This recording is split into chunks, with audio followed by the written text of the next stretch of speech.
সুবহানাল্লাহ।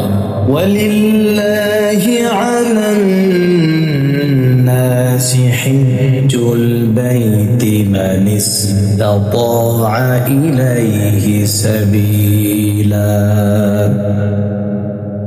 ومن كفر فإن الله غني عن العالمين। আর এই ঘরের অনন্য মর্যাদা হচ্ছে মানব জাতির উপর আল্লাহ রাব্বুল আলামিনের সন্তুষ্টির জন্য এই দায়িত্ব কর্তব্য অর্পিত হয়েছে যে যার এই ঘর পর্যন্ত পৌঁছার সামর্থ্য, সম্পদ ও যানবাহনের ব্যবস্থা আছে,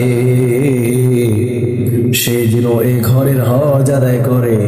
আর যদি কেউ এই ফরজ বিধানকে অমান্য করে, অর্থাৎ সামর্থ্য থাকা সত্ত্বেও হজ না করে, তার জানা উচিত যে আল্লাহ রাব্বুল আলামিন সমস্ত সৃষ্টিকুলের সমস্ত ক্ষমতাশীল সমস্ত যা কিছু আছে সব কিছু থেকে অমুখাপেক্ষী।